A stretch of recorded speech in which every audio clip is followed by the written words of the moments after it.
I've tested effectively the two same ad copies against each other, one having a call to action and the other one not having a call to action. And every single time the ad which has the call to action wins.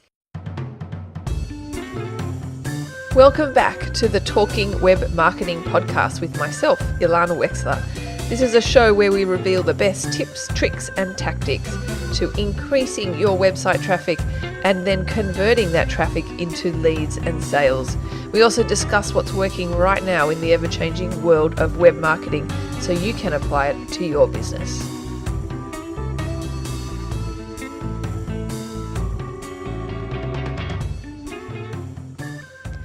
Ilana Wexler here with another episode of Talking Web Marketing. So I've been running my digital agency, which we specialize in Google AdWords and Facebook ads for over 5 years now. So I think you could say I'm somewhat experienced in writing AdWords ads. I've probably written tens of thousands of AdWords ads in my lifetime so far. So we've got some tips for you today in how to write a winning AdWords text ad. So let's get stuck in today's show.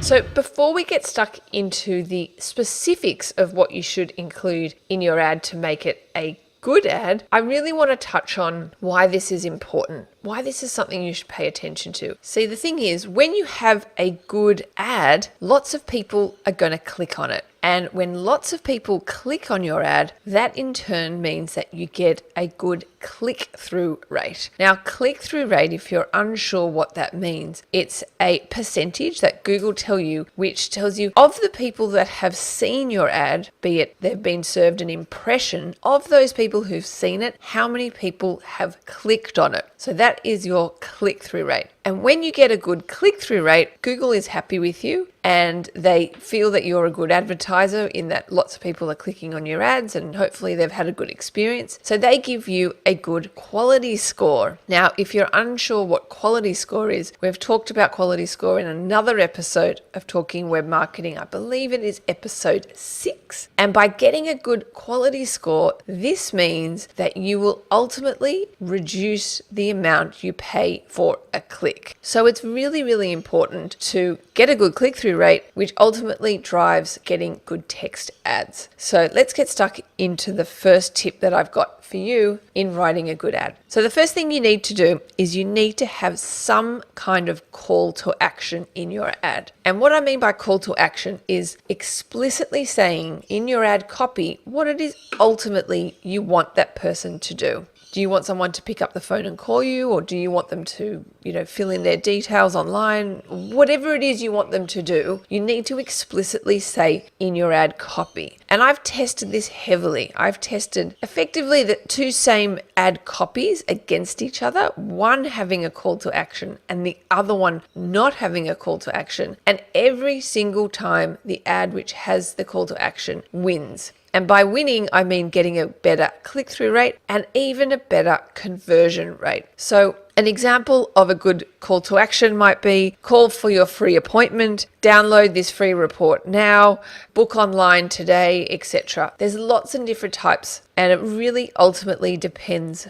on what it is you want to achieve from your advertising, and it's unique to every business. So think of your ultimate goal and make sure you incorporate it in your ad copy. So let's move on to tip number 2, and that is to put the keyword in the headline of your ad. Now, it's important to touch on the distinction between the keyword that you're bidding on and also the search term that somebody has typed in. And there, depending on the match type that you use with AdWords, there could be a distinct difference. So keyword is obviously the keyword that you're bidding on, but the search term is what somebody has actually typed into Google, which has triggered your ad. But what I do find is when I input the keyword in the headline of my ad, I do get a better click-through rate. And if I think about it logically, somebody goes to Google to find a solution to their problem. Maybe they're looking for a podiatrist in Sydney or a dentist. And often people are looking to solve their problem as quickly as possible. So if I incorporate the keyword in the headline, it's going to jump out at them more because I'm saying to them, I know you're looking for this, and here is exactly what you're looking for. So perhaps try this in your account, incorporating the keyword in the headline, and see if you get a better click-through rate, because for most of the accounts that I manage, I can get a better click-through rate by doing this. The third thing that makes a really good ad is having obviously a very compelling offer. If you don't have a good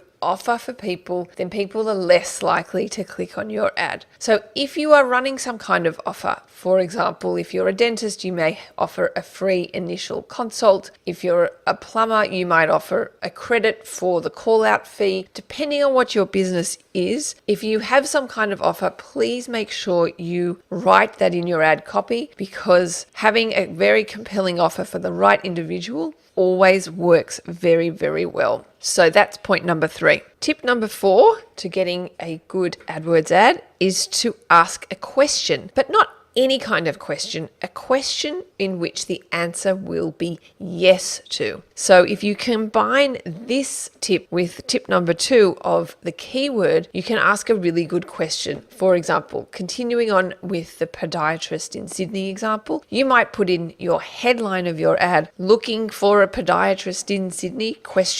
You know that the answer is yes. They've literally just typed it into Google and it jumps out at them and they instinctively answer yes in their head. Now, we often will test a question headline ad against a non-question headline ad and compare the results. And I'm surprised how often the question works better than the alternative. But I don't want to say to do it in every account. Obviously, this is a test that you need to apply in your market. But in our experience, we find that asking a question often can do much better than just a standard headline in your ad. And the last tip I have is to incorporate some kind of psychological triggers in your ad. So really have a think about what are the pains and frustrations in your ideal client? What's going on in their head that you can address in your ad? So say, for example, you're a dentist and most people don't enjoy going to the dentist because they find it a painful experience. They're worried about it being uncomfortable and it's going to hurt a lot. So if you can incorporate in your ad copy that perhaps you offer anesthetics for pain-free treatment, well then that's going to address that particular person's concern that they're going to be in pain and they're going to be more inclined to